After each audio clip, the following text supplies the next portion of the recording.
ಅಧ್ಯಕ್ಷನಾಗಿ ಅದನ್ನು ಹೇಳ್ತಾಯಿದ್ರು. ಇದನ್ನು ಇವರು ಏನಾಯಿತು, ಇವ್ರಿಗೆ ಕಾಂಗ್ರೆಸ್ನವ್ರಿಗೆ ಬಾಲಿಶವಾದ ಒಂದು ಭಾವನೆ. ರಾಷ್ಟ್ರದ ನಮ್ಮೆಲ್ಲರ ನೆಚ್ಚಿನ ಪ್ರಧಾನಮಂತ್ರಿ ನರೇಂದ್ರ ಮೋದಿಯವರು ಈ ದೇಶಕ್ಕೆ, ಈ ರಾಷ್ಟ್ರಕ್ಕೆ ಸಂವಿಧಾನದ ಬಗ್ಗೆ ನಾವು ಕೈಗೊಂಡಿರ್ತಕ್ಕಂಥ ಅನೇಕ ಕಾರ್ಯಕ್ರಮಗಳನ್ನು ತುಂಬ ಸವಿಸ್ತಾರವಾಗಿ ತಿಳಿಸಿದಾಗ ಅವರು ತಡ್ಕೊಳಕ್ಕಾಗ್ದಿರ ಇದನ್ನು ಮುಂದಿಟ್ಕೊಂಡು ಆ ಕ್ಲಿಪ್ಪಿಂಗ್ನ ಒಂದು ತೆಗೆದುಕೊಂಡು ಸಣ್ಣ ಕ್ಲಿಪ್ಪಿಂಗನ್ನು ಪೂರ್ತಿ ನಾವು ನೋಡಿ ಅಂತ ಅಂದ್ವಿ. ಅದಾಗಿ ಅವ್ರಿಗೆ ಬೇರೆ ಏನೂ ಇಲ್ಲ. ಯಾರು ಬಾಬಾ ಸಾಹೇಬ್ ಅಂಬೇಡ್ಕರ್ ಅವರು ಜೀವಂತವಾಗಿದ್ದಾಗ ಅವರಿಗೆ ಒಂದು ಸಣ್ಣ ಉಪಕಾರವನ್ನು ಕೂಡ ಮಾಡೋದಲ್ಲ, ಸ್ಮರಣೆನೇ ಮಾಡದೇ ಇರ್ತಕ್ಕಂಥ ಜನ ಇವತ್ತು ಬಾಬಾ ಸಾಹೇಬ್ ಅಂಬೇಡ್ಕರ್ ಅವರು ಹೆಸರು ಹೇಳ್ತಕ್ಕಂಥ ನೈತಿಕತೆಯೂ ಕೂಡ ಅವ್ರಿಗಿಲ್ಲ. ಆದರೆ ಜನ ತೀರ್ಮಾನ ಮಾಡಿದ್ದಾರೆ, ಗಂಭೀರವಾಗಿ ತೆಗೆದುಕೊಂಡಿದ್ದಾರೆ. ಅದಾದಮೇಲೆ ಲೋಕಸಭೆಯಲ್ಲಿ ಸನ್ಮಾನ್ಯ ರಾಹುಲ್ ಗಾಂಧಿ ಅವರು ನಡ್ಕೊಂಡಂಥ ರೀತಿ, ಒಳ್ಳೆ ಎಳೆ ಮಕ್ಕಳು ಚೈಲ್ಡು ಮಕ್ಕಳು ಏನಾಡ್ತಾರೋ ಆ ಥರ ನಡ್ಕೊಂಡಂಥ ರೀತಿ ಇಡೀ ವಿಶ್ವ ನೋಡ್ತಾ ಇದೆ. ರಾಷ್ಟ್ರದ ಬುದ್ಧಿಜೀವಿಗಳ ತಾಣ, ವಿಶೇಷವಾಗಿ ಬಡವರು, ಕಡುಬಡವರು, ತುಳಿದುಕೊಳ್ಳಲ್ಪಟ್ಟಂಥವ್ರನ್ನು, ಆದಿವಾಸಿಗಳನ್ನು ಕೂಡ ಮುಖ್ಯವಾಹಿನಿಗೆ ತರ್ತಕ್ಕಂಥ ಏನಾದರೂ ತೀರ್ಮಾನಗಳಾಗಿ ಇವತ್ತು ಅವ್ರಿಗೆಲ್ಲ ಥರದ ಸವಲತ್ತುಗಳು ಸಿಗ್ತಾ ಇದೆ ಅಂದರೆ 10 ವರ್ಷದಲ್ಲಿ ಸನ್ಮಾನ್ಯ ನರೇಂದ್ರ ಮೋದಿಯವರು ರಾಷ್ಟ್ರಕ್ಕೆ ಕೊಟ್ಟಿರ್ತಕ್ಕಂಥ ಕೊಡುಗೆ. ಇದೆಲ್ಲವನ್ನು ಕೂಡ ಅವ್ರು ತಡ್ಕೊಳಕ್ಕಾಗ್ದಿರ ಈ ರೀತಿಯಾದ ಅಪಪ್ರಚಾರವನ್ನು ಮಾಡ್ತಾ ಇದ್ದಾರೆ. ಒಂದು ನಿಮ್ಮ ಗಮನಕ್ಕೆ ತರ್ತೀನಿ, ಇಡೀ ದೇಶದಲ್ಲಿ ಹಿಂದುಳಿದಿರ್ತಕ್ಕಂಥ ಅನೇಕ ರಾಜ್ಯಗಳಿದ್ವಿ, ಅವೆಲ್ಲವನ್ನು ಮೇಲ್ಪಂಕ್ತಿಗೆ ತಂದು ಸುಮಾರು 121 ಆಸ್ಪಿರೇಷನ್ ಡಿಸ್ಟ್ರಿಕ್ಟನ್ನು ಮಾಡಿ ಅಲ್ಲಿರ್ತಕ್ಕಂಥ ಬಡವರಿಗೆ, ಸಾಮಾನ್ಯರಿಗೆ ವಿದ್ಯೆ, ಆರೋಗ್ಯ ಮತ್ತು ಬದುಕ್ತಕ್ಕಂಥ ಒಂದು ವ್ಯವಸ್ಥೆಗೆ ಯಾರಾದರೂ ಚಿಂತನೆ ಮಾಡಿ ಬಾಬಾ ಸಾಹೇಬ್ ಅಂಬೇಡ್ಕರ್ ಅವರ ಒಂದು ದೂರದೃಷ್ಟಿಯ ಚಿಂತನೆಯನ್ನು ಸಾಕಾರಗೊಳಿಸ್ತಾ ಇರ್ತಕ್ಕಂಥದ್ದು ಸನ್ಮಾನ್ಯ ನರೇಂದ್ರ ಮೋದಿಯವರ ನಾಯಕತ್ವದ, ಅಮಿತ್ ಶಾ ಅವರ ಒಂದು ಮಾರ್ಗದರ್ಶನದಲ್ಲಿ ಇವೆಲ್ಲವೂ ಕೂಡ ನಡೀತಾ ಇದೆ.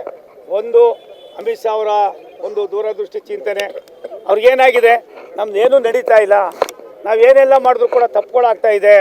ಅನೇಕ ಹಳೆಯ ದಿನಗಳನ್ನು, ಹಳೆಯ ನೆನಪುಗಳನ್ನು ನೆನಪಿಸ್ತಕ್ಕಂಥ ಕೆಲಸಗಳಾದಮೇಲೆ ಇದನ್ನು ಕೈಗೆತ್ಕೊಂಡು ಇಲ್ಲದ ಅಪಪ್ರಚಾರ ಮಾಡ್ತಾ ಇದ್ದಾರೆ. ನಾನು ಒಂದು ಸಾರ್ವಜನಿಕರಲ್ಲಿ ವಿನಂತಿ ಮಾಡ್ತೀನಿ, ಈ ರಾಷ್ಟ್ರಕ್ಕೆ ಸ್ವತಂತ್ರ ಬಂದ ಮೇಲೆ 65 ವರ್ಷದಲ್ಲಿ ಅವರ ಆಡಳಿತ, ತದನಂತರ ಬಂದಂಥ ನಮ್ಮ ನೆಚ್ಚಿನ ವಾಜಪೇಯಿ ಅವರ ಆಡಳಿತ, ಅದಾದಮೇಲೆ ಮೋದಿಯವರ 10 ವರ್ಷದ ಆಡಳಿತವನ್ನು ಗಮನಿಸಿದ್ದಾರೆ. ಇದೆಲ್ಲವೂ ಕೂಡ ಬಾಲಿಶವಾದ ಹೇಳಿಕೆ, ತಾನಾಗಿ ಅಂತ್ಯ ಆಗ್ತಾಯಿದೆ. ಉತ್ತರ ಭಾರತದಲ್ಲಿ ಅವರೇನು ಮಾಡೋಕ್ಕಾಗ್ತಾಯಿಲ್ಲ, ದಕ್ಷಿಣ ಭಾರತದಲ್ಲಿ ಎಲ್ಲ ಒಂದು ಕಡೆ, ಅದರೊಳಗೆ ಕರ್ನಾಟಕದಲ್ಲಿ ನಾವು ತುಂಬ ದಡ್ಡರು ಅಂತ ನಮ್ಮ ಜನನ ತಿಳ್ಕೊಂಡವ್ರೆ. ದಡ್ಡತನ ಮಾಡಿ ಈಗಾಗಲೇ ಏನೇನು ಅನುಭವಿಸಿದ್ದಾರೆ ಅನ್ನೋದು ಅವ್ರಿಗೆ ಅರ್ಥ ಆಗಿದೆ. ಜನ ದಡ್ಡರೆಲ್ಲ ಬುದ್ಧಿವಂತರಿದ್ದಾರೆ.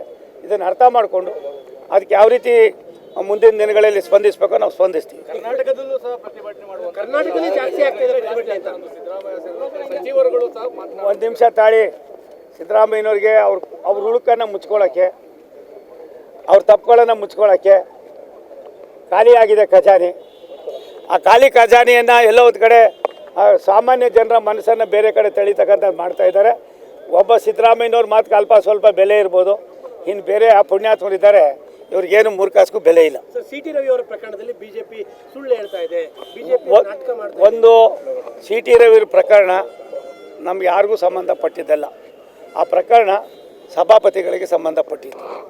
ಮೇಲ್ಮನೆಯಲ್ಲಿ ಸಭಾಪತಿಗಳು, ಕೆಳಮನೆಯಲ್ಲಿ ಸಭಾ ಅಧ್ಯಕ್ಷರು, ಇವರು ಕೊಡಬೇಕಾದಂಥ ರೂಲಿಂಗು ಅವ್ರು ಈಗಾಗಲೇ ರೂಲಿಂಗ್ ಕೊಟ್ಟಿದ್ದಾರೆ. ಅತಿರೇಕವಾಗಿ ಮಾತನಾಡೋ ಜೊತೆಗೆ ಅದೇನು ಮಾಡಬೇಕು, ಎತ್ತಾಗಬೇಕು ಅಂತ ಅಂದ್ಬಿಟ್ಟು ಸಭಾಪತಿಗಳ ಮೇಲೆ ತೀರ್ಮಾನ ಮಾಡ್ತಾರೆ. ಸಭಾಪತಿಗಳು ಅವ್ರು ತೀರ್ಮಾನ ಕೊಟ್ಟಾದ್ಮೇಲೆ ಅದ್ರ ಬಗ್ಗೆ ನಾವೆಲ್ಲ ಚರ್ಚೆ ಮಾಡೋಣ. ಆದರೆ ಸಿ.ಟಿ. ರವಿ ಅವ್ರನ್ನ ಯಾವುದೇ ಒಂದು ಮುನ್ಸೂಚನೆ ಇಲ್ಲದೆ ಅರೆಸ್ಟ್ ಮಾಡ್ದಂಗೆ ಮಾಡಿ ಅವರನ್ನು ನಡೆಸ್ಕೊಂಡ್ರಲ್ಲ 8 ಗಂಟೆಗಳ ಕಾಲ. ಒಬ್ಬ ನಾಗರಿಕ ಸರ್ಕಾರ ಇದು ಬದುಕಿದೆಯಾ ಅಂತ ಯಾರಾದರೂ ಹೇಳ್ತಾರಾ? ಹೆಚ್ಚಿನ ವಿಡಿಯೋಗಳಿಗೆ ಪ್ರತಿಧ್ವನಿ ಯೂಟ್ಯೂಬ್ ಚಾನೆಲ್ ಸಬ್ಸ್ಕ್ರೈಬ್ ಮಾಡಿ, ಬೆಲ್ ಐಕಾನ್ ಕ್ಲಿಕ್ ಮಾಡಿ.